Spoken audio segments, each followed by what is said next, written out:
The Handbook of Human Ownership, a manual for new tax farmers. Hey, seriously, congratulations on your new political post. If you're reading this, it means that you have ascended to the highest levels of government. So it's really, really important that you don't do or say anything stupid and screw things up for the rest of us. The first thing to remember is that you are a figurehead, about as relevant to the direction of the state as a hood ornament is to the direction of a car. But you are a very important distraction, the smiling face of the fist of power. So hold your nose, kiss the babies, and just think how good you would look on a stamp. A stamp. For mail. No, not email. Mail.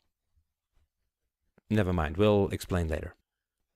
Now, before we get into your media responsibilities, you must first understand the true history of political power, so you don't accidentally act on the naive idealism you are required to project to the general public. Human livestock, a history of tax farming. The reality of political power is very simple. Bad farmers own crops and livestock. Good farmers own human beings. This is not nearly as simple as it sounds, hence the need for this manual. The very first thing to remember is that you are a mammal, an animal. And like all animals, you want to maximize consumption while minimizing effort. By far the most effective way to do this is to take from other people, just as a farmer takes meat and milk from cows. In the dawn of history, this predation occurred in the most base manner through brute cannibalism. While this may have proven effective in the short run, it fell prey to the problem of consuming your seed crop, in that it provided only a few meals, whilst regrowing more human livestock took over a decade. And it was pretty gross. Sometimes, even after you washed your food, it was way too smelly to eat. Interesting fact, deodorant was first invented as marinade. The husbandry of human ownership took a giant leap forward with the invention of slavery, which was a step up from cannibalism, because instead of using people as food, it used people to grow food, which was a much more sustainable model, to say the least. And far less smelly. Slavery was an improvement, to be sure, but it limited the growth of the ruling class because it could not solve the problem of motivation. Turns out, if you treat people like a machine, they end up with the motivation of a machine, which is to break 2 days after the warranty ends.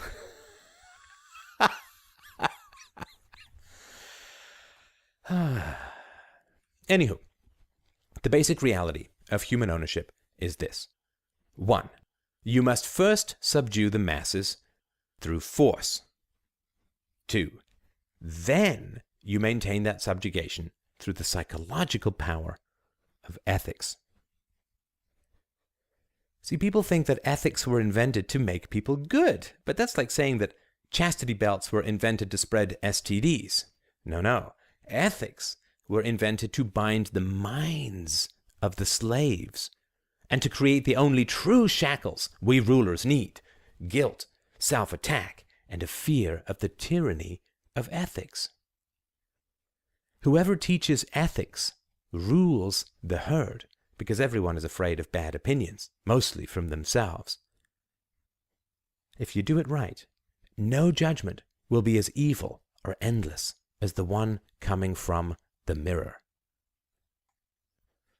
This is all fairly straightforward. However, the ethics required to control slaves requires the creation of a paradise after death that they can look forward to, if only they continue to obey their masters. Now, this harvests the muscles of the slaves, but not their minds, which remain depressed and alienated and otherworldly and well, economically fairly useless. Basically, you're saying, hey, let's double down, shall we? I'll trade you pretty much everything in this life for everything in the afterlife. Okay? It really only takes a moment's thought to realize that anyone making that deal has no belief in the afterlife. I mean, look at the gold palaces of the Pope, for heaven's sakes. But, frankly, a moment's thought appears to be a moment too long for most people. Tragically, slavery had its limits. Slaves have to be treated as apes that can be verbally commanded, which provides the ruling classes sophisticated control over their muscles, but permanently breaks the most valuable resource of the human crop, their minds. The Roman Empire perfected the slave-owning model, but inevitably ended up creating too many dependent slaves, which triggered the slow economic collapse of the entire system. For more on this, see the section on current conditions below. After the Dark Ages, when the ruling classes had to suffer the indignity of retreating into the dank attics of the church, the feudal model emerged. The feudal approach improved on the direct slave-owning model by granting the human livestock, serfs, nominal ownership over land, while taking a portion of their productivity through taxes, military conscription, user fees for grinding grain, and so on. So instead of owning folks directly, we just let them sweat themselves into puddles on their little ancestral plots, then took whatever we wanted from the proceeds, all the while telling them, of course, that God himself appointed us as masters over them, and that their highest virtue was meek subservience to their anointed masters, blah, blah, blah, anyway. And again, you may be thinking that historically, God seems to have had a very soft spot for the most violent, entitled, and warlike of his flock. And if meek submission was a virtue, why was it not practiced by the rulers, and so on? But don't worry, you just need to put these entirely natural thoughts right out of your head. Because once the people become enslaved, basic reasoning just short-circuits in their tiny minds, so that they don't see the cramped horrors of their little lives. Anyway, the evolution of medieval serfdom split society into 4 basic groups. 1, the ruling class, aristocracy. 2, the church, propaganda.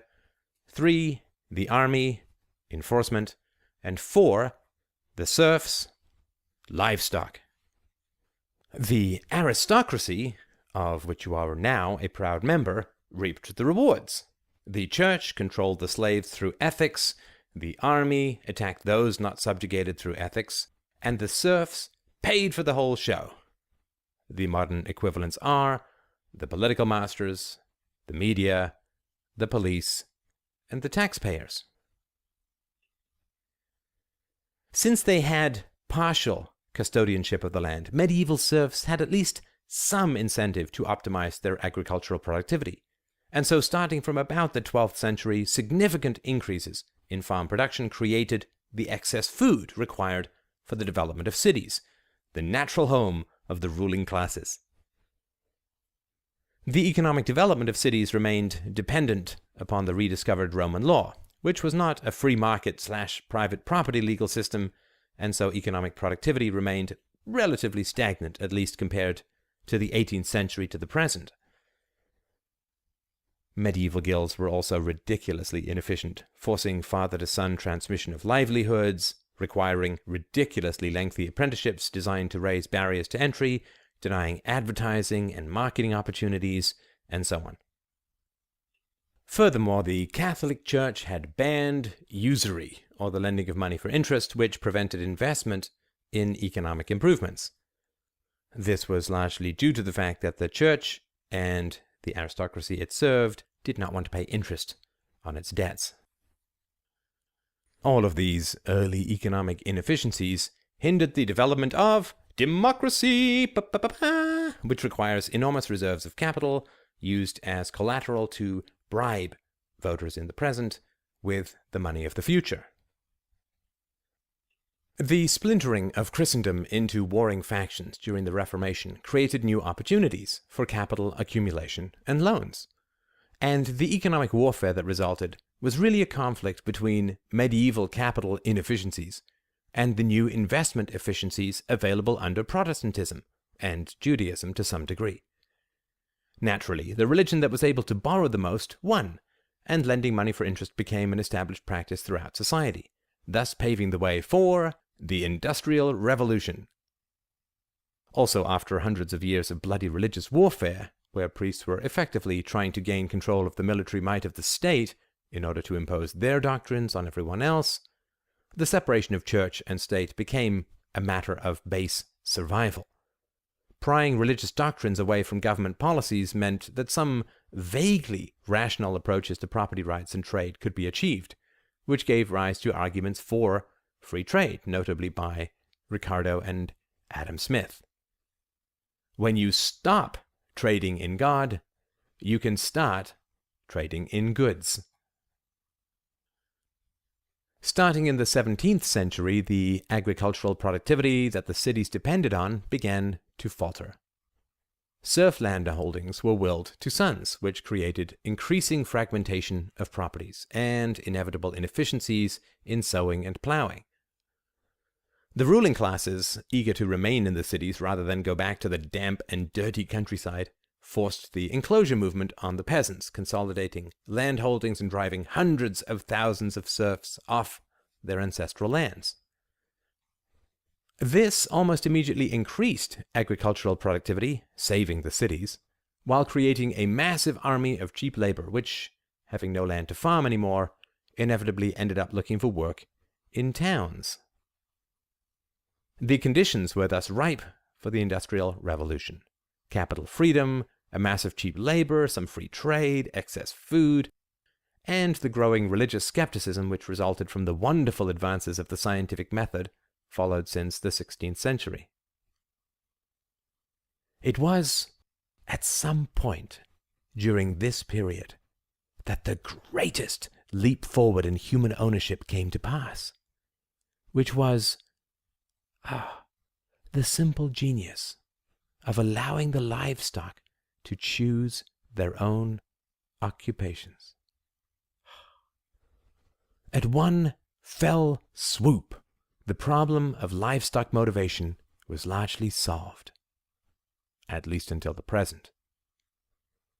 Rather than eat the human livestock, or own them directly, or force them into specific occupations, a free market was created for the source of wealth, while the enslavement aspect was shifted to the effects of wealth, i.e. wages and capital.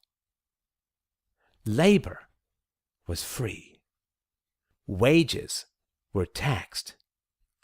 This was the greatest leap forward in human farming history. All prior ruling classes were revealed as incompetent parasites, patooey, compared to the brilliant manipulations of the modern human harvester. The economic predations of the ruling classes still remained, but became largely invisible. Tariffs and duties were buried in the prices paid by consumers who had no comparison prices to see their effects. The softening of the visible whip to a kind of leaching fog gave the livestock the perception of freedom, and they all stampeded to work, to wealth, and to fatten our tables in a way that we had never dreamed possible. The trapped entrepreneurial energies of the human herd were thus unleashed for the first time in history, producing a staggering superabundance of wealth and products and services, portions of which were hoovered up to the ruling classes to a degree never before experienced. The benefits were clear, the productivity increases astounding, but the complications of managing this semi-free horde of human livestock rose exponentially as well. The first and greatest danger was the shift from aristocracy to meritocracy, or the reality that greater wealth could be accumulated through trade and creativity rather than tax pillaging and the control of state violence. This was the same danger faced by the church in the shift from superstition to science. The rising entrepreneurial class created an uncomfortable split within society in which the benefits of the aristocracy began to be openly questioned. Societies like America were founded without any aristocracy at all, and aristocracies across Europe faced mounting rebellions and sometimes outright extinction. Now, the aristocracy did not want to crush the entrepreneurial class since it was so wonderfully productive, but it could not allow itself to be eclipsed by these entrepreneurs. And so another unnamed genius came up with a delightfully playful solution called incorporation. The entrepreneurial classes wanted to maximize their profits, of course, and sometimes this came at the expense of the workers. In the early 19th century, citizens had access to a common law legal system that allowed them to bring suit against their employers for death, mutilation, pollution, and so on. The capitalists wanted to avoid these legal attacks, of course, but no one wanted to explicitly strip the workers of these rights. Otherwise, they would become aware of their enslavement and would lose their motivation, and we would be right back to the Middle Ages again, which no one wanted at all. Across the Western world, government after government introduced the concept of incorporation, a brilliant stroke in the annals of human ownership. Incorporation created a legal fiction called a corporation, which shielded entrepreneurs, capitalists, managers, and owners from most legal repercussions for their misdeeds, and even losses within their own businesses. Entrepreneurs could now take money out of this corporation and keep it for themselves, while if any legal action succeeded against them, or their businesses lost money or went into debt, it was now the corporation and shareholders and employees that paid the price, and no one could ever come after their personal assets. It was like a casino where you kept your winnings and strangers paid your losses. In return for extending this legal shield to the capitalists, our political class took a cut in the form of corporate taxes, most of which came from dividends and wages, of course. This effectively trapped the entrepreneurs in the service of the state, ensuring that they would never seek to eclipse or make redundant the political class, since they were now dependent upon state power for the maintenance of their legal shield and one-way economic privileges. The 19th century. The 19th century, a wildly creative time in the history of human livestock ownership. The amazing productivity unleashed by the privatization of labor and the partial socialization of wages created such prosperity that the necessity of the ruling class itself was called into question. Furthermore, the increased education and economic initiatives of the working classes threatened the economic value of the managerial classes. The workers achieved almost complete literacy and possessed excellent work ethics, legal knowledge, and social networks, including the so-called friendly societies, which shielded the poor from destitution through any of life's many accidents. The supply of those able to manage thus increased, which drove down the price of management, which was not exactly welcomed by the existing capitalists. Now, the traditional solution to increased competition from the poor was to ban books and education, inflict religious guilt about materialism, or start a war, none of which were politically or economically advantageous at the time. Openly banning education for the children of the poor would have reintroduced the, "Oh my God, I'm a total slave," demotivation problem. Religious belief was waning, while war would have destroyed all the new capital that the ruling and entrepreneurial classes were enjoying.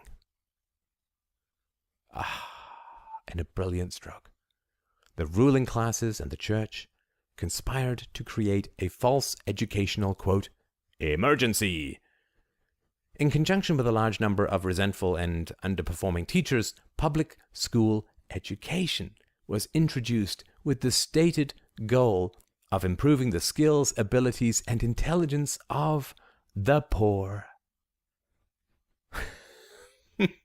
Naturally, the true goal was the exact opposite.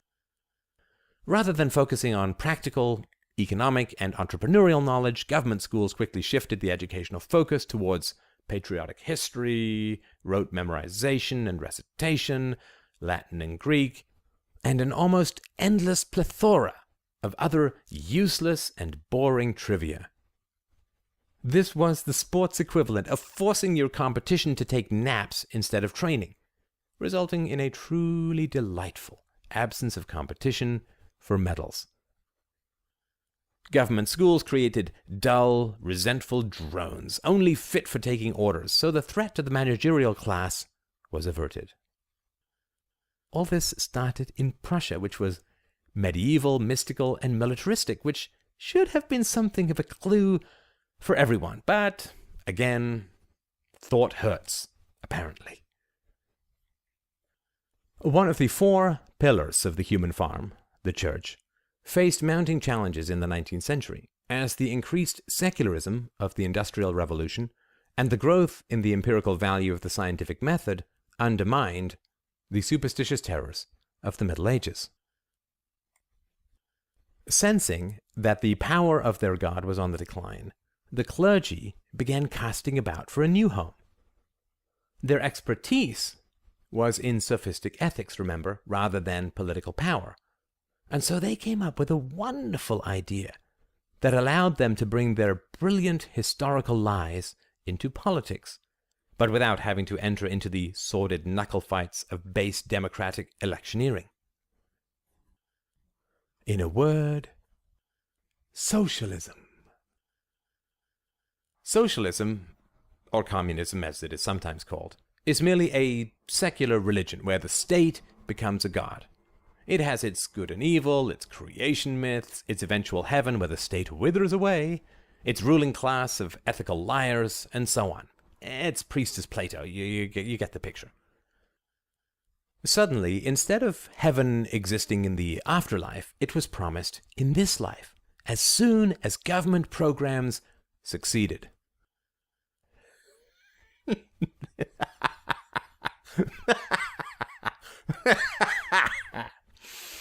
The afterlife is far more likely.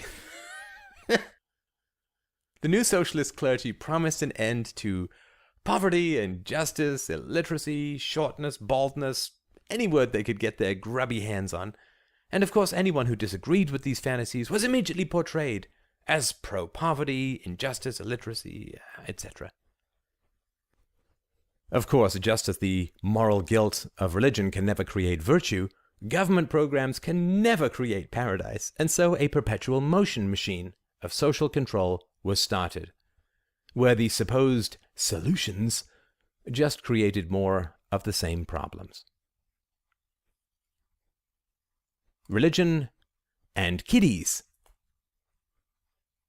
Religion has always been used to support and extend the power of the state through a number of powerful psychological mechanisms, always inflicted on children. First of all, in religion, success is guilt, and failure is legitimate need. Creating guilt among economically successful people plants a seed that flowers into a guilty parting with their property for the sake of helping the poor. Notably, priests never seem to get round to attacking their own successful head priests or the successful political systems they support and enrich. Secondly, religion excels at creating non-existent entities and then promoting a class of specialized liars who claim to speak for those entities. Thus you have a god and a priest who speaks for that god. In socialism, you have the poor, and you have those who speak for the poor. Notably, it doesn't really matter that socialists almost never come from the poor, such as Marx and Engels, two unemployed rich kids who claimed to have earth-shaking insights into the poverty-stricken working classes, who were actually getting richer. Thirdly, priests, like politicians, promote arbitrary but universal ethics while excluding themselves from the moral rules they impose, which is the most fundamental attribute of any ruling class, as we will see below. Fourthly, religion, again, like the state, promotes wonderful traps in the form of false dichotomies. For example, if you don't want the state to steal your income in order to help the poor, then according to religion, you must hate the poor. This is like saying that if you object to getting raped, you must hate lovemaking. We could go on with this, but since religion has been so thoroughly absorbed into the state in the form of socialism, there's little point in examining its medieval corpse. The modern world. In the past, society was so poor that the aristocracy had to be hereditary in order to maintain its economic wealth. This is no longer the case due to the massive productivity increases of the relatively free market. Now, a successful politician can easily gather enough wealth to last several generations, or forever if handled wisely, in just a few terms. This has allowed for the development of the illusion that the taxed livestock control something we call democracy. Because we can steal so much wealth in such a short amount of time, the ruling classes have agreed to rotate in and out of power in order to maintain the illusion that there is no ruling class. This rotation is essential to maintaining the optimism of the livestock by giving them the belief, almost always false, that they too can join the ruling class. This means that the ruling class is no longer directly exclusive, but rather somewhat permeable, at least at the fringes. The modern democratic system has the advantage of transferring literally trillions of dollars from the workers to the rulers, a plunder unprecedented in human history. But the logic of our system is inherently self-destructive, which is why it is important for you, as a new political leader, to make sure that you extract as much money as possible before the whole house of cards comes crashing down. We will tell you how to do this later. The democratic system only really came into its own with the abandonment of the gold standard and the introduction of merely paper currency. Governments in the 19th century and before were limited in the amount they could bribe supporters and dependents by the amount of gold they had in their vaults. Gold cannot be created by printing presses, and so abandoning the gold standard, the capacity for citizens to redeem paper money for gold, allowed the printing presses of government bribery to work overtime, creating a good deal of the so-called wealth of the post-Second World War period. Democratic governments, like all governments, are all about the forced transfer of wealth from the productive to the unproductive. When the creation of money was limited by actual gold, it was more or less a zero-sum game. When you stole from one group to give to another, always taking your cut, it was a direct reduction and increase of wealth in the present, which was not only highly evident, but also gave the group being stolen from a good deal of incentive to fight the theft. But with the introduction of fiat currency, this all changed. The unimaginative ascribed this to the advent of Keynesianism, but the truth is that fiat currencies predated Keynesianism, and Keynesianism was merely the intellectual cover for the greatest intergenerational theft in history. When governments can print their own money, politicians can sell future generations off to bribe supporters in the present, and shaft the poor at the same time. If the government adds 5% to the currency in circulation, those closest to the government get to spend that money first, at the prior valuation before inflation hits. And then, as the additional money spreads through the economy, the price of everything rises, since you have more money relative to goods than you had before. And those at the bottom, and the outskirts of the economy, generally the poor and those on fixed incomes, get hit the hardest. Thus, printing money serves two major purposes. First, it gives free cash to politicians to bribe their supporters. Second, it creates and exacerbates poverty on the outskirts of the economy, thus giving an excuse for politicians to raise taxes, create more government programs, and thus more supporters and dependents, and print more money, thus closing the circle. That's good. Fiat currency also allows for luxurious indulgences in social engineering. You can create wars on everything, since war is the health of the state, just as the state is the health of war. Drugs, poverty, prostitution, gambling, illiteracy, sickness, whatever. This creates more and more people dependent on state payouts and scares everyone through terrifying attacks on ordinary human vices. It also changes the kinds of people who want to become cops. But again, more on that later. Unfortunately, the relationship between increases in the money supply and inflation has been too well established and understood to be of much use anymore. Capital markets are always on the lookout for the overprinting of money and punish governments by increasing the price of their bonds or downgrading their credit ratings. Well, this is just another reason why we are approaching the end of the current cycle of human ownership. The second trick that governments can use to bribe those around them is to refrain from pumping money directly into the economy, but rather to create imaginary money and use it to buy their own government bonds. All this does is push the liability of the repayment of bonds, both interest and principal, into the future. It's a mere accounting trick, like just about everything else the government does, but fools more than enough people to keep the game going just a little bit longer. Democracy and bribery. But I repeat myself.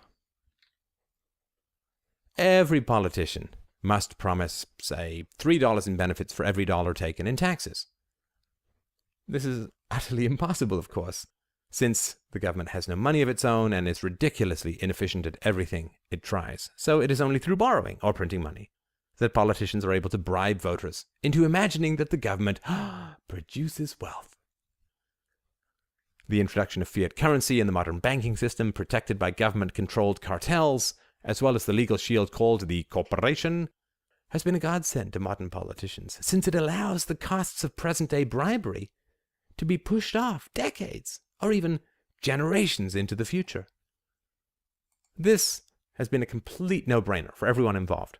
Free bribe money paid for by strangers who haven't even been born yet is a temptation too lucrative and consequence-free to even imagine resisting. Technically, democracy is a money-drug addiction that wages war on drugs far less addictive and destructive. This is the end. Doo-doo-doo. Unfortunately, and you will see this as an inevitable pattern of the ruling class's use of violence, this unsustainable system is nearing the end of its current cycle. The problem is that the consequences of these inevitable national debts are producing medieval conditions once again. First of all, the economic engine of the productive classes, access to capital, is failing because governments are stealing all the capital in order to bribe voters.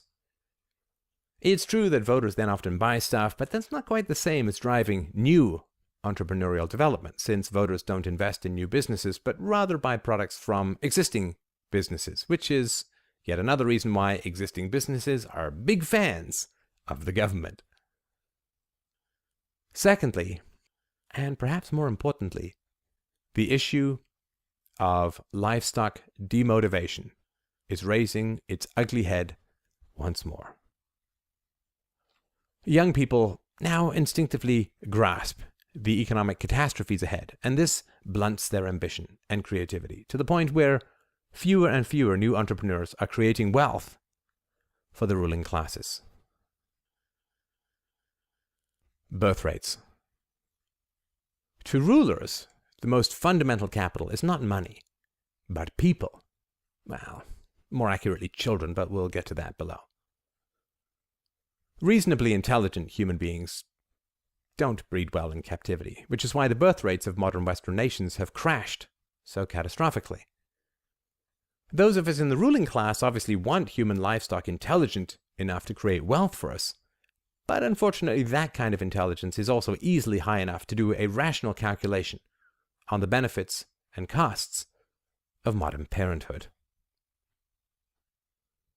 In the current system, most parents have to work outside the home in order to sustain even a middle-class existence, because of enormously high taxation, regulation, inflation, debt, and economic controls. So parents don't get to spend days with their children, but instead get them for the evenings, night times, and mornings, which are, in general, the least enjoyable times for parenting, particularly when you have to rush kids out of the house to daycare or school. Parents work a full day, get stuck on the terrible roads we built for them, stressed out because they don't want to be late picking up their kids, then bring their kids home and cook and feed and bathe them, and then try and get them to bed with precious little playtime. Mom and dad then fall into an exhausted, sexless bed, praying that their children don't wake up at night, and then have to rouse them at an artificial time, get them fed and clothed and out the door on a strict schedule, all of which is anathema to children, and then pay a significant amount of their after-tax income for strangers to take care of the children they so rarely see. It doesn't take a genius to realize that this is a pretty raw deal for parents. And this is the most fundamental reason why birth rates among our taxed cattle are so low. Except among the poor, who we pay to breed so that we can use them to guilt the better off into surrendering their money to us. Thus we have demotivated young people who spend forever draining wealth, their own and others, in school and university, fewer babies and children, and a massive bulge of baby boomers heading into retirement, where a completely empty cupboard awaits them. Citizens can easily understand how impossible this all is, but they shy away from confronting it or demanding that we change it, or even admitting it, because they're all so guilty at having accepted bribes their whole life. And because parents so rarely want to admit to their kids that they have royally screwed them out of a future and sold them off to strangers for cut-rate park admissions, these aging citizens need the next generation to pay for their own retirement, but are leaving them with a cratered economy, growing state power, and massive national debts. And so to admit guilt would mean, at any reasonable moral level, withdrawing their demands for retirement funding. If a man steals a woman's car, any real apology requires that he give it back. But this is never going to happen with the national debt or the trillions in unfunded liabilities, and so no one with any real influence is ever going to demand that we deal with this impossible situation. Democracy is all about the guilty and shameful pillaging of the helpless and unborn. It corrupts moral responsibility to the point where almost everyone is far too guilty and entitled to take a moral stand for accountability. Get a man to take stolen goods, and he will never complain about theft. This is the essence of democracy. So, no worries there. The dependent classes. A key foundation of livestock management is bribery, which has an obvious benefit and a subtle one. The obvious benefit is that, say, artists and intellectuals who receive government money will never be fundamentally critical of government taxes and redistribution, for reasons too obvious to mention here. The more subtle benefit is that when you create an entire class of people dependent on government handouts, you divide the livestock into warring factions. Tasty. Those whose money is being stolen have a strong incentive to reduce state theft, while those who receive stolen money have a strong incentive to increase state theft. It is absolutely essential that you create and maintain conditions which foster slave-on-slave aggression. If rulers smack down the slaves directly, the livestock immediately become aware of their enslavement, which reintroduces the motivation problem. Efficient human masters thus ensure that the slaves attack each other. The benefits of this are almost too numerous to count, but a few will be mentioned below. Human beings, as interdependent tribal mammals, have evolved to be terrified of horizontal social attack, ostracism, and rejection. This is a core emotional vulnerability which can never be eliminated and will always serve you well. Prehistoric man could not live without the support of the tribe, and so the need for social acceptance was programmed into the very base of his brain as a core survival mechanism. The philosophers who serve power, mostly priests and academics, have layered onto this basic mechanism the additional power of ethics. Ethics is a claim to a universal principle of preferred behavior, which has the enormous benefit of being easily internalized by the slave classes. If you can get slaves to attack themselves for daring to question the existing social structure, you will not have to lift a finger to keep them in their chains. They will, in fact, attack anyone holding a key. As a backup, you must always have a group of slaves willing to attack anyone who mentally frees himself from your false ethics. This enforcement will always come from two main areas: the family and the media. The slave family.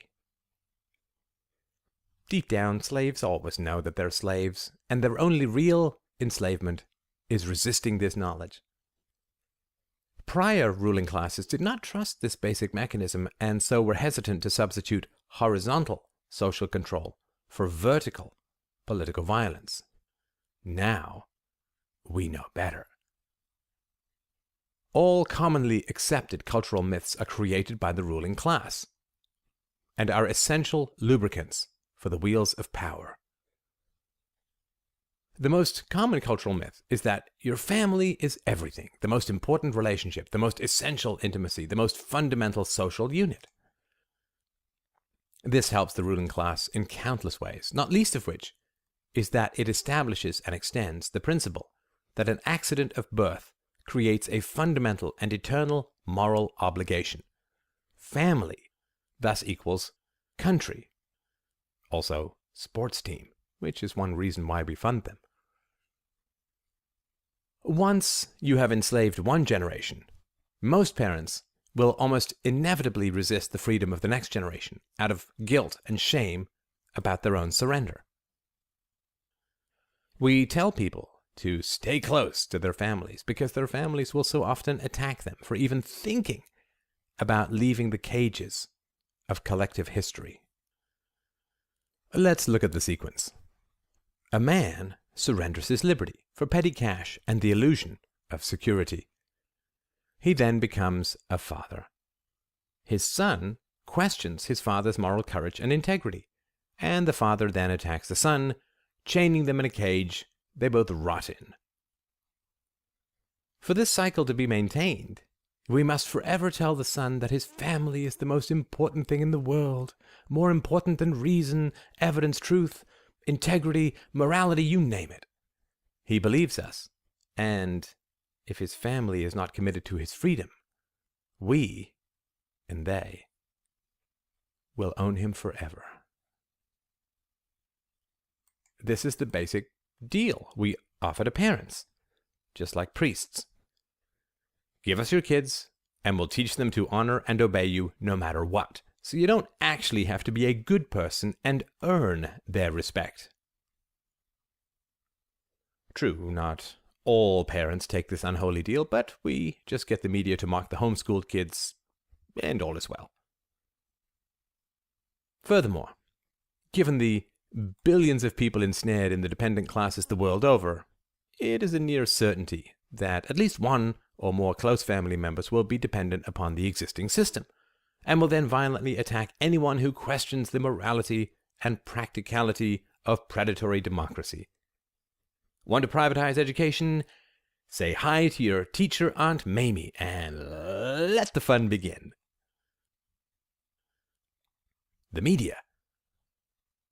A few people, however, will retain the strength to emerge from the slave class, and, particularly given the communications opportunities of the internet, may start broadcasting their message to a wider audience. In which case, it's important to pull the emergency backup attack switch called the mainstream media. How do you create slave-on-slave violence through the mainstream media? Again, subtlety and trust in the inevitability of human psychology is the key. First of all, you must never directly censor and control the media, or its inhabitants may rebel against your authority and reveal your naked aggression. Once the knowledge of slavery becomes inescapable, society inevitably and immediately collapses. And hiding this knowledge is the entire art and science of human ownership. Thus, you need to create a slow and increasing economic dependence in the media, rather than arresting and imprisoning its members. You do this by making reporters more and more dependent upon information from the government. It is much, much cheaper to simply rewrite a government press release than it is to spend weeks or months going undercover, interviewing subjects, verifying sources, and exposing yourself to legal complications in order to break a story outside the normal channels of communication. Furthermore, as state power grows, more and more people become more and more interested in what the government says and does, since they are investors or business people whose fortunes rise and fall on the whims of the ruling class. This process can be a little risky at first, but you only need a decade or two in order for it to become almost universal and irreversible. Remember, it takes a pretty empty person to rewrite government press releases for a living, and fairly delusionary managers to pretend that they are not the mere amplifiers of the whispers of power. Once these managers assume their positions, they will inevitably reject any energetic truth seekers and instinctively seek out and employ other empty rewriters of state edicts.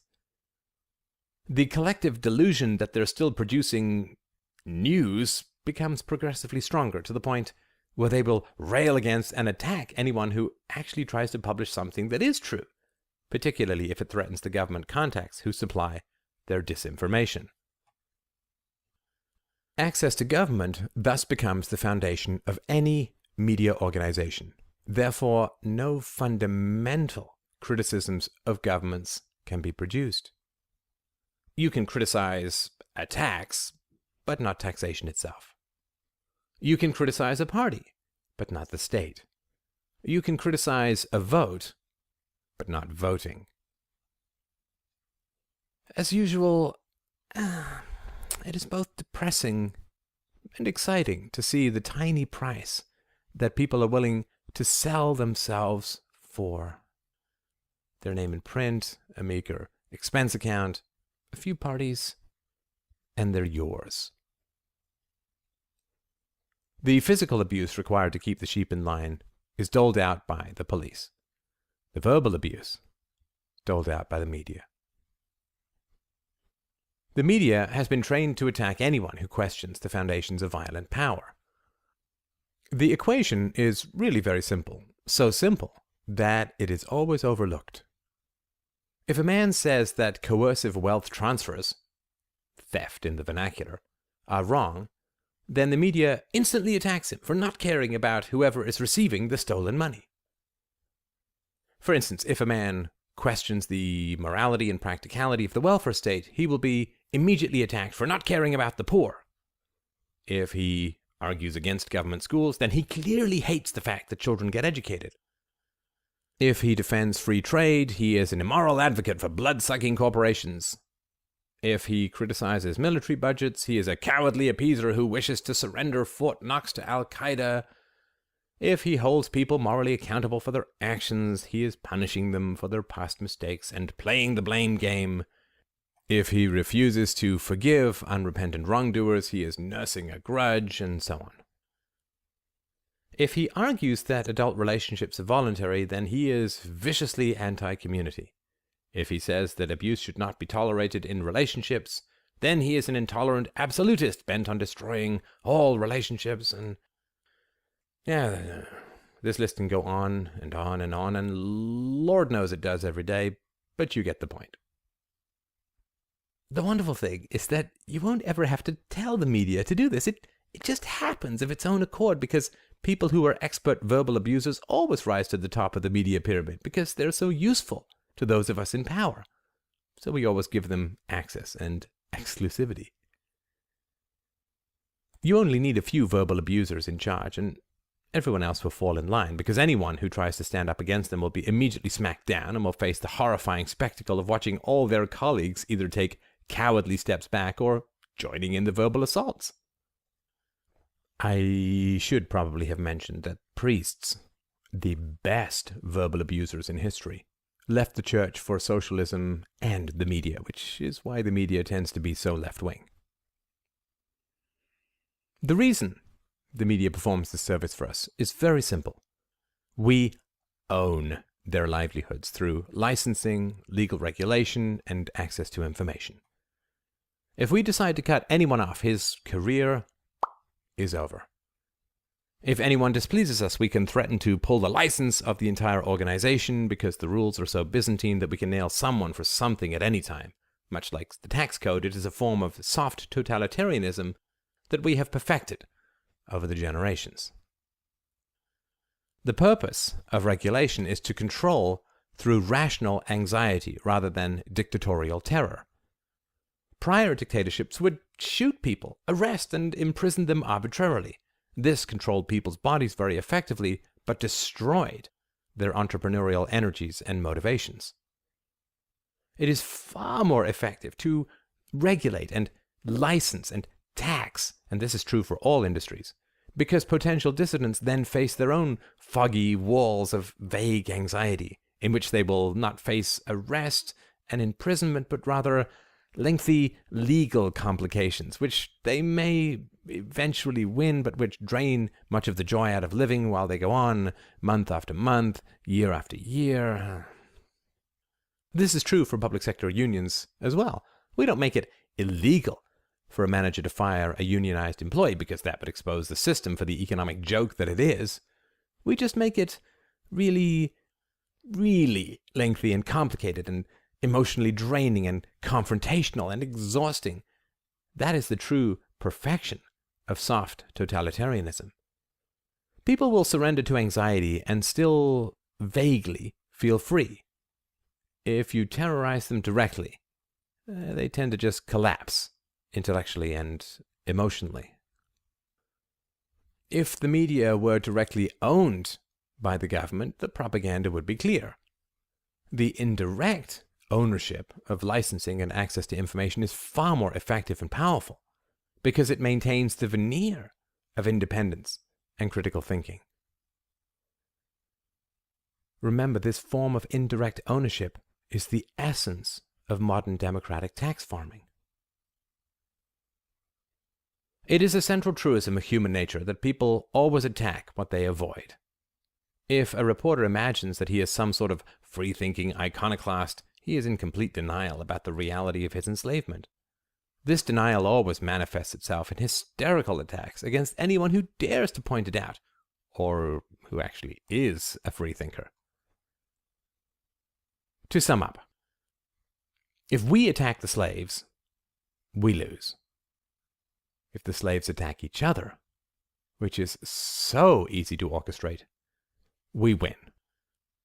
At least for a time.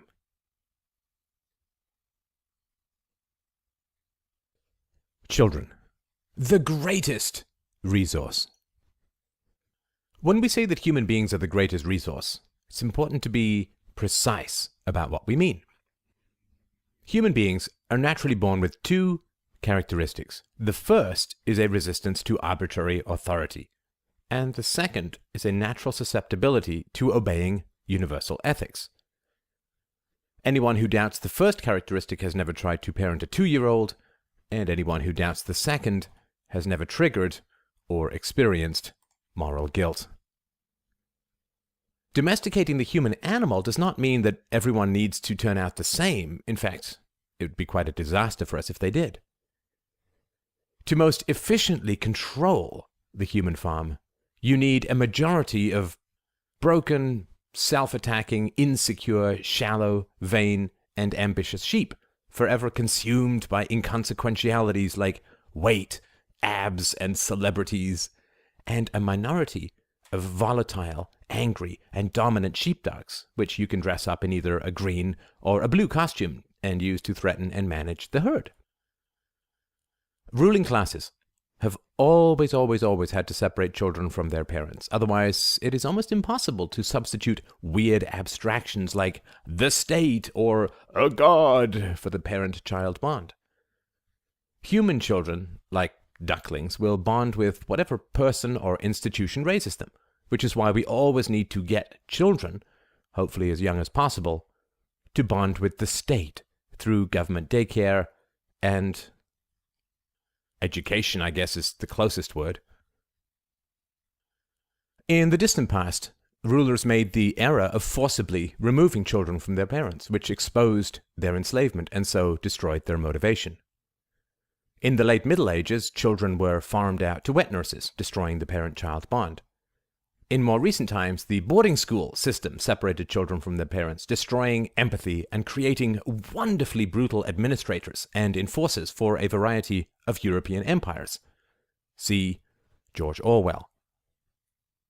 In our constant quest to perfect human ownership, we have found a far better way to break these family bonds and substitute allegiance to ourselves in the form of patriotism and/or religiosity. It's one of these beautiful win-win situations that come along so rarely. Listen, first, we raised taxes to the point where it became very difficult to maintain a reasonable lifestyle if one parent stayed home with the children. We also funded feminist groups to the tune of billions of dollars, one of the greatest investments we ever made, to encourage women to abandon their children and enter the workforce. Not only did this help break the parent-child bond, but it also moved women's labor from non-taxable to taxable, a delightful coincidence of self-interest and practicality for us. With both parents working, all we had to do was create a few scares about the quality of childcare, allowing us to move in, to control and regulate that industry, remaking it to serve us best.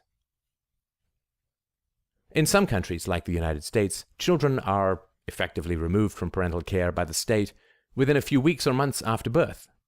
In other countries, parents receive direct subsidies to stay at home, which is quite funny when you think about it.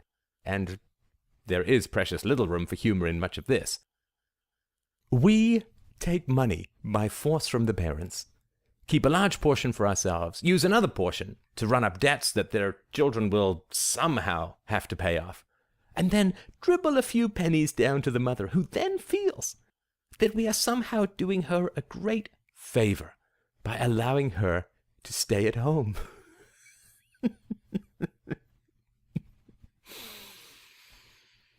It's a delicious irony that everyone remains so totally blind to reality that they run to us to protect their children from all kinds of harm, while we are the ones selling off their children's future through national debts. It really is like hiring a thief to guard your property. The amazing thing is that this is all so completely obvious and never, ever, ever spoken about. Sometimes it would be tempting to feel bad about ruling people, but really they are so very stupid that it almost seems helpful. Now, parenting has generally improved over the centuries, which also poses a grave threat to us, because if children are raised without aggression, they will both immediately see and never accept the reality of human ownership. As parenting has improved, it has become more important for us to intervene earlier and earlier. In the 19th century, it was okay to wait until the tax kittens were 5 or 6 before we started propagandizing them in government schools. However, as parenting has improved, particularly in the post-Second World War period, we have to start intervening earlier and earlier, which is why we try to get at kids so soon after birth now. Because when kids were raised fairly well in the post-war period, it produced the disasters of the rebellious 1960s, which almost finished us. And so we began funding radical feminism, controlling teachers more, and snatching the kids earlier and earlier to fix all that. So we need some parents to create the sheep, and other parents to create the wolves, or the sociopaths who can be relied upon to attack whoever we point to. These sociopaths can be divided into those who guard the ruling classes, the police and soldiers and prison guards and so on, and the criminals that we always wave around to frighten people into running back to our protection. Again, the amount of doublethink required to maintain the delusion that the ruling class is not invested in crime, when even by our rules we are all criminals, is really quite astounding. Governments control almost the entire environment of the poor, from public housing to food stamps to welfare checks to public schools. And it is this environment that produces the majority of criminals. For instance, governments require that children spend about 15,000 hours being educated in state schools. And yet when they emerge from this massive investment as illiterate and violent criminals, no one ever takes us to task. Never, ever underestimate the degree to which people will scatter themselves into a deep fog in order to avoid seeing the basic realities of their own cages. The strongest lock on the prison is always avoidance, not force. Never Never Land. Imagine a world in which almost all children were raised peacefully. There would be no criminals, no police, no soldiers, no politicians, or others with a bottomless lust for power.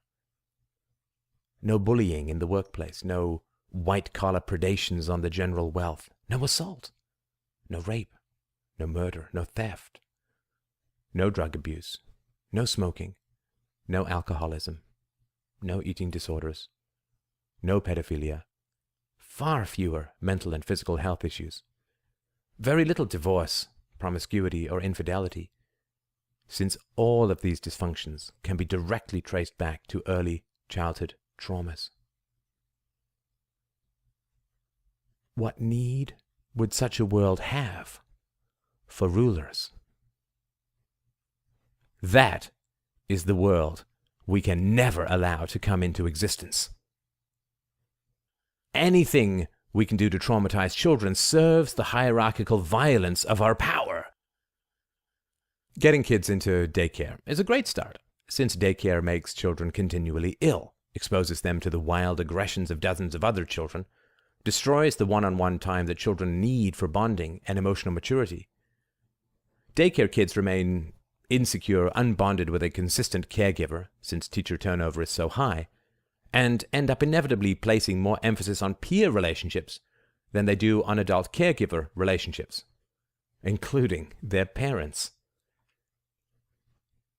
These peer relationships among kids inevitably devolve to the lowest common denominator, with bullies and manipulators and the physically attractive rising to the top, and the sensitive and intelligent and empathetic hiding under tables.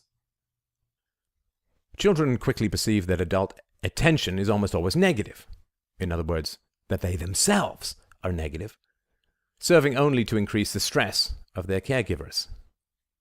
Due to the shortage of time and resources, conflicts between children are rarely resolved in a just manner, but merely with separation and mutual punishment, which breaks the child's natural desire for integrity and virtue, and places all the power in the fists of those empty and dangerous children who do not fear retribution. And when the stressed out parent comes to pick up the child from daycare, the child feels further devalued, knowing that he is just another source of aggravation for his parent. Just get in the car. The practical necessities of child raising are then compressed into a very short and taxing time, which no one really enjoys. Parents are short-tempered and impatient, children are stressed and unhappy, and then the whole thing starts all over again when the alarm bells go off the next morning. Children have to feel herded and controlled by impatient adult caregivers long before we get a hold of them in school. Otherwise, our whole system will fall apart. Children have to feel that they are inconvenient impositions on all-powerful authorities long before they become adults or even school children. Otherwise, we will have no control over them. Children have to feel grateful for whatever crumbs of attention and consideration fall their way, and learn to live on very little. Otherwise, they will never grow up with the desperate hunger that can only be filled by conformity, patriotism, sports addictions, religions, and other superstitions. We plant children. We grow power. Rule by adjective. The violence of the government can create nothing, so all we can do is manipulate language. This is called the rule by adjective, or RBA. RBA essentially consists of the creation of noble-sounding phrases that completely disintegrate under the slightest rational or empirical examination. The goal is to use wording that sounds like the tagline of a B-grade action movie, but with flags. A few examples we are particularly proud of. Building a bridge to the 21st century. Insert country here has a date with destiny. No dream is beyond our reach. We are one people bound together by a common set of ideas. Let's celebrate our diversity. In crafting political language, it's essential to play upon personal relationships and pretend that the farmers and the sheep are all one big happy family, and that anyone who expresses skepticism or disagreements is not a team player, and does not want to achieve anything noble or great or good or unselfish. For example, excuse me. There may be naysayers among us who say that we cannot achieve these great things together, but I say that history will prove them wrong, that the spirit of creativity and unity still lives within our people, and that the final chapter of our civilization has yet to be written. Notice that no substantial criticism is ever addressed. Rather, sly slander is continually layered over the objection until whoever objects is just kind of disliked. This trick is continually reinforced in movies, where all the bad guys are unlikable and all the good guys likable, which, as anyone who has ever read Socrates knows, is almost always the complete opposite of the truth. Now that you have achieved the summit of political power, it is also essential that you project calm, confidence, serenity, and all the other characteristics that are completely inappropriate to the imminent disasters awaiting the tax cattle. The way you do this is very easy. Know that you will now be taken care of for the rest of your life. And your children will never have to work, and their children will never have to work, and you will never face any significant legal problems or disciplinary action or face arrest for anything you have done, even if it means starting unjust wars, murdering people by the hundreds of thousands, imprisoning non-criminals by the millions, running up trillions in debt, authorizing torture, you name it. It's okay. Consequences are for sheep, not farmers. A citizen cannot be caught speeding without consequences, but you're above all that now, no matter what hells you unleash on the world. People want political power because they want something for nothing, and they want to escape the consequences of their evil actions. We want to assure you that you have now fully achieved these goals. You will never have to worry about losing your house, your job, your money, your freedom. And with this kind of immunity from political, legal, and economic reality, you can project all the serene confidence of a sea captain being helicoptered to safety while his ship slowly sinks. We can also guarantee you that you will never face any tough questions from the media.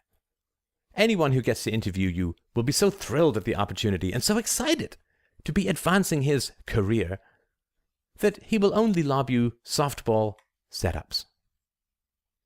It's true that a single question might be asked, such as, "Do you think that X was a mistake?" But we can assure you, with perfect equanimity, that whatever you answer will be accepted, and no follow-up questions will be asked.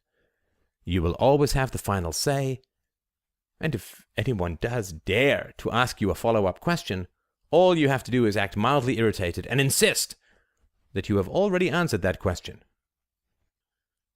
If anyone persists, not to worry, his career will be over, because about 10,000 empty-headed pundits will take to the airwaves, claiming to be shocked and appalled at the way that you were browbeaten and harangued and demanding to know what your problem is and who you think you are, and so on.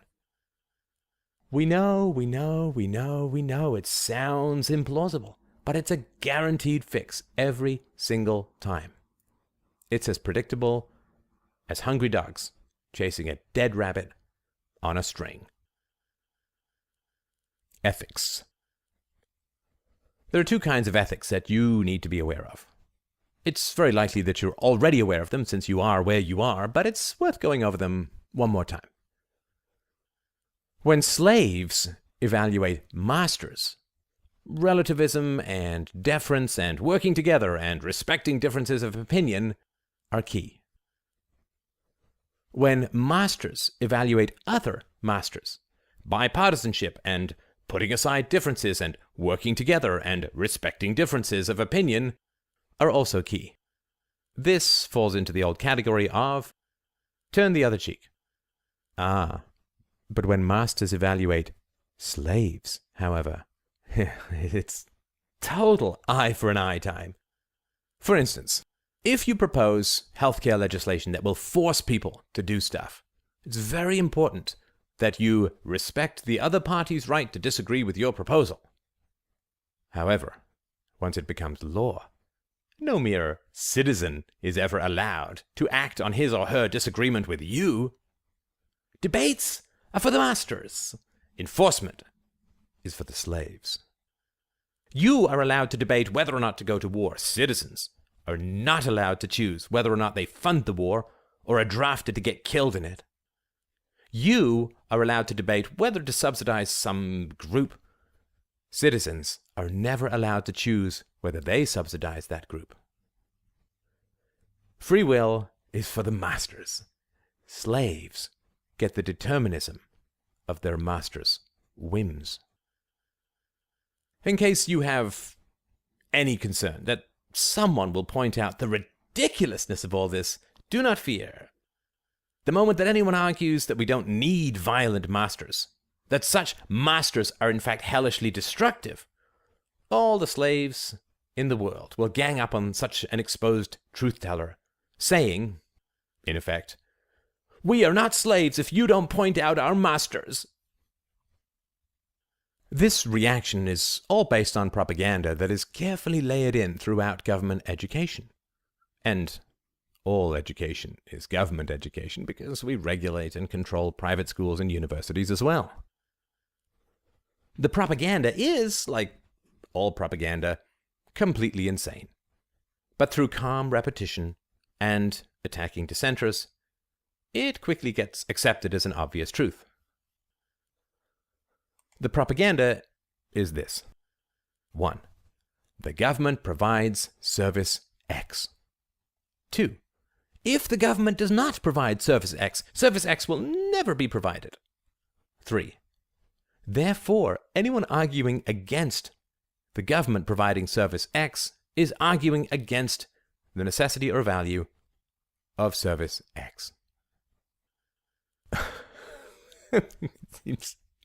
It seems almost embarrassing to point out the foolishness of these arguments, but in the highly unlikely event you ever get a question on this, it's good to have an answer. According to the democratic model, governments only do what the majority of citizens want them to do. The will of the majority is one of our central gods, which cannot speak for itself, of course, and therefore kindly allows us to speak for it. Democratic governments only help the poor, then, because the majority of citizens want them to. If governments reflect the will of the people, then whatever governments do is entirely unnecessary, because the majority want to do it anyway. The more that people get attacked for not caring about the poor, the less the government needs to do anything about the poor, because the attacks reflect a general preference to help the poor. The only practical argument for the continuance of a government program would be if everyone had a strong desire to get rid of it, because then, it could be argued, they did not care about its recipients. If someone said, "Let's get rid of the welfare state," and everyone cheered and joined in, we might very well have some concern about the fate of the poor. The fact that everyone defends the welfare state means that the poor will be perfectly well taken care of in a free society.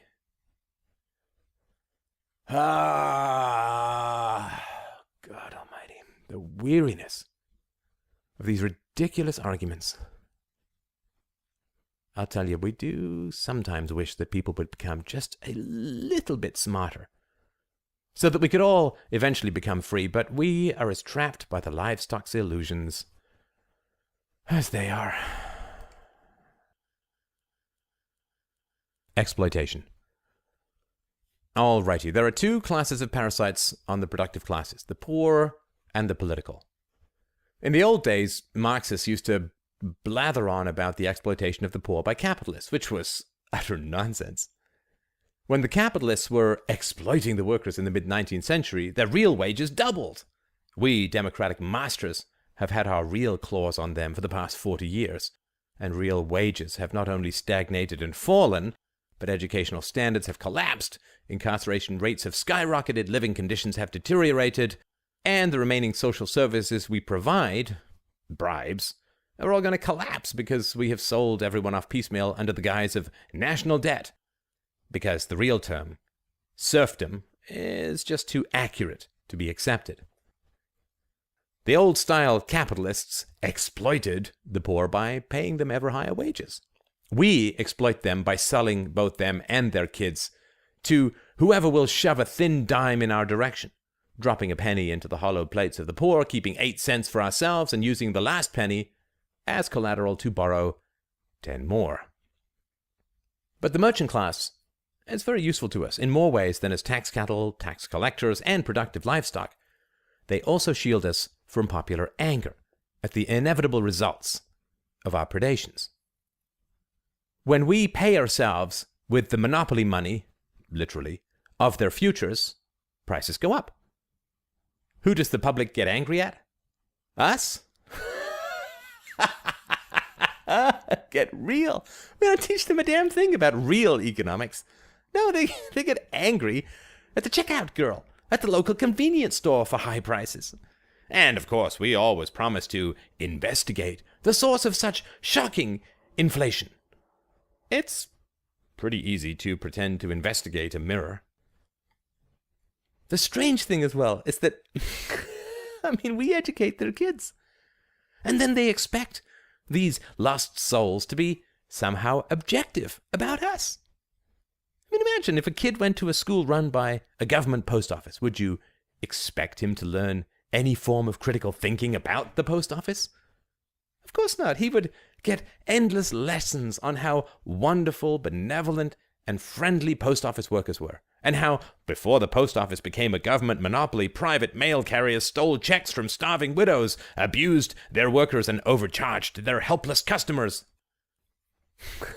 You wouldn't expect even a sliver of truth to fall through the cracks of propaganda, but all this and more, since the post office can't start wars, is inflicted on the helpless kids held prisoner in state, quote, schools.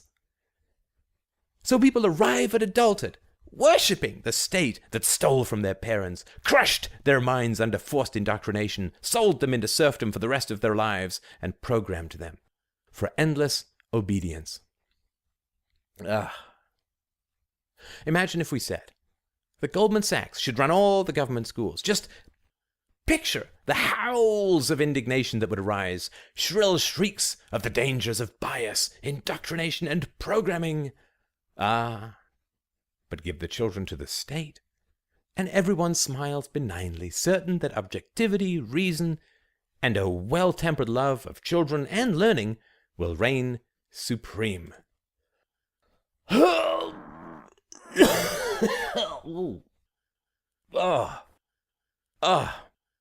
It does turn the stomach so at times. Everyone knows that teachers don't give even half a rat's ass about the kids, and the test is so pitifully easy that everyone knows what it is.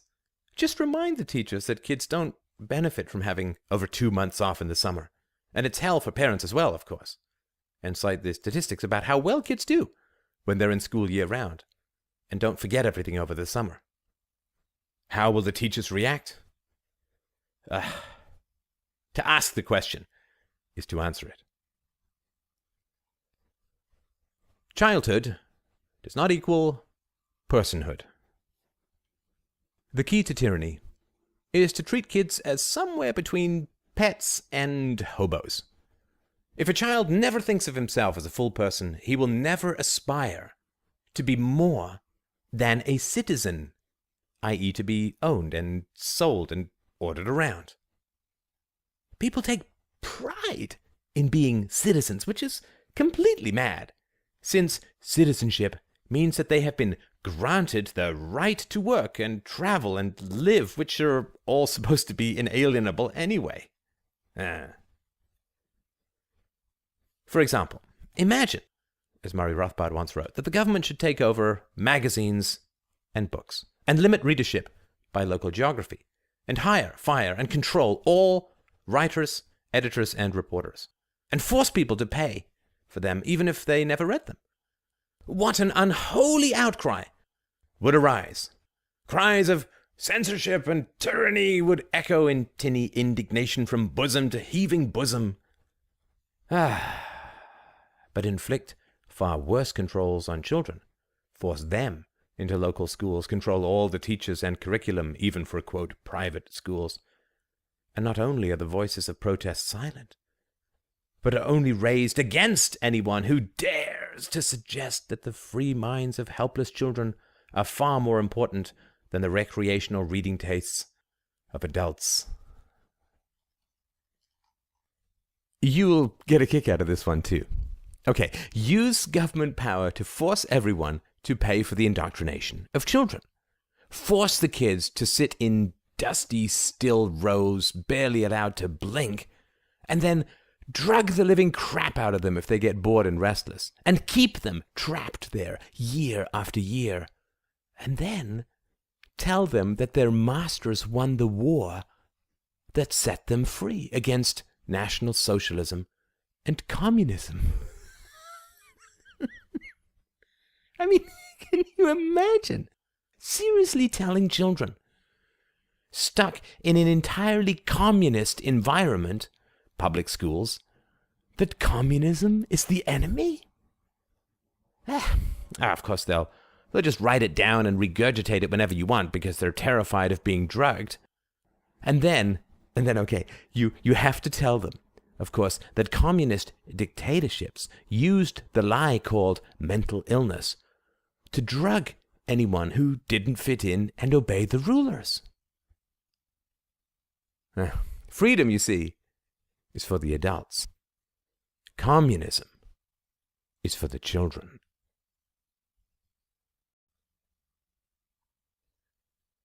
Science. We have a complicated relationship with science. We need it for weapons and tax livestock management. Imagine how hard it would be to collect taxes without computers. So we need science to flourish, but we also need to control it. The way we do this is to continually program the population to view science as a productive but dangerous force that will destroy the world if not tightly controlled. This is utterly absurd, of course, since it was our control of science through the Manhattan Project that created weapons that actually could destroy the world. But then we just tell the sheeple that, worse things would have happened if we didn't make the nukes, and they all bah and agree and eat the leftover grass we shovel into their troughs. So we do this sort of Sorcerer's Apprentice thing where science is great to begin with, but then grows and grows and gets out of control and needs to be shut down in an extremity of CGI adventure. Naturally, we're really talking about ourselves, the government itself, but no one wants to think about that, so they imagine that it's all about robots and computers and carbon footprints and machines that make hot dogs in the sky. Oh, God help us. People will always choose 1,000 fairy tales over one basic fact. Except us, perhaps. Our understanding of, and immunity to, sentimentality is our greatest power. We are the lions who hunt with sentimental pictures of little kittens. From here. At this point, it does pain me to tell you that you will soon have the rather unenviable task of informing the livestock that they're pretty much screwed. There is no way in God's green earth that our system will last even another few years, which means that you will have to dust off and start playing the good old sacrifice violin. Now, this traditional instrument may sound screechy and ridiculous to your ears, but trust us, just keep playing and everyone will dance in a line for you. Just tell them that big hardships are coming, that we as a nation are being tested, and that we all need to pull together and shoulder our common burdens and look out for the most vulnerable among us, and that to achieve a new dawn, sacrifices need to be made, and hint strongly that bad forces outside your control or before your time have robbed the people and will be held accountable, but that we all need to look to the future and remember that we as a people can do anything we set our minds and wills to, and we defeated the prior tyrannies, etc. For some reason, people always seem to take a dark, masochistic delight in struggling through trying times where they all have to pull together and make sacrifices and strive to achieve the best in tragic times and so on. Probably boredom and self-contempt for their own hypocrisy, but who knows and who cares? The important thing is that government schools and all the endless lies about past wars and depressions, that the best in people comes out in the worst of times and so on, have all programmed citizens to react with dark and lascivious glee when we demand that they spend a generation eating shit for our mistakes.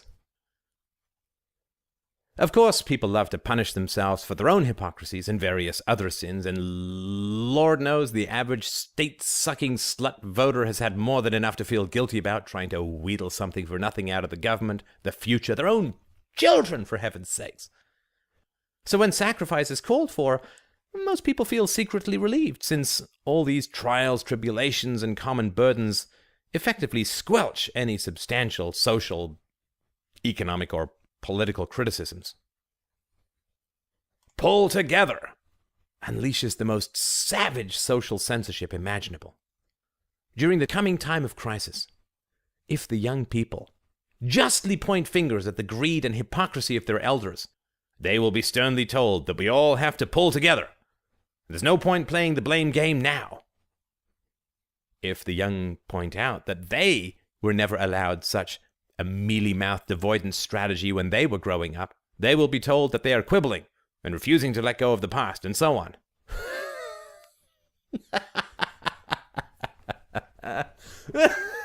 Imagine.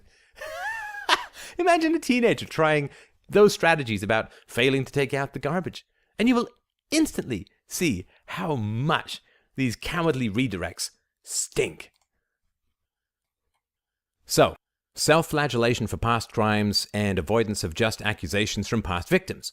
These motives will trigger such hellish attacks on free thinkers that only the truly crazed will continue to raise these issues.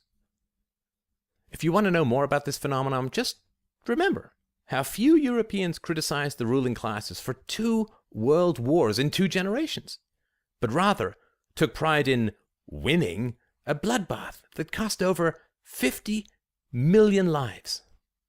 And contrast that with how they treat a waiter who forgets their food order. Ugh. So, the plan is always the same. We pillage, we plunder, we bribe, and then demand sacrifices from our victims. To get the general idea, picture a rapist demanding a drive home from his victim. Anyone who doesn't play along with this insanity will just be branded a malcontent, not a team player, and mocked and ostracized.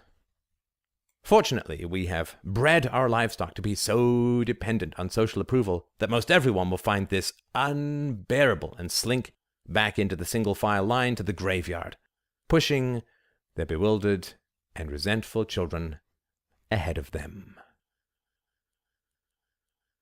Conclusion. So, remember, you're going to be taken care of. That's the first thing to really, really understand. You can't go broke, you can't go hungry, you can't lose your house, you can't really be fired, and people will pay hundreds of thousands of dollars to hear you speak every day for the rest of your life.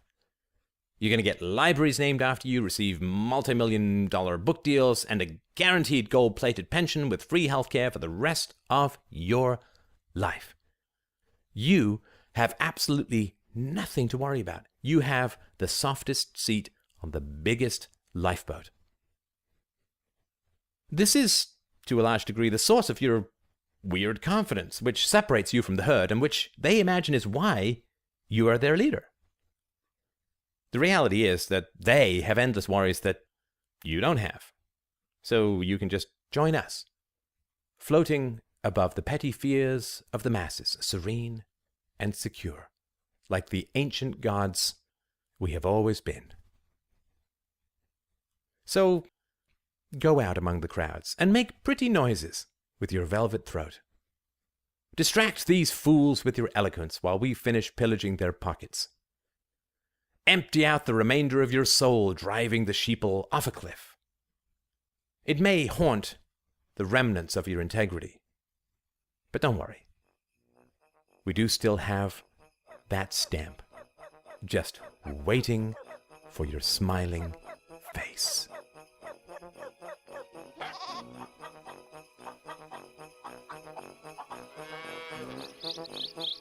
freedomainradio.com.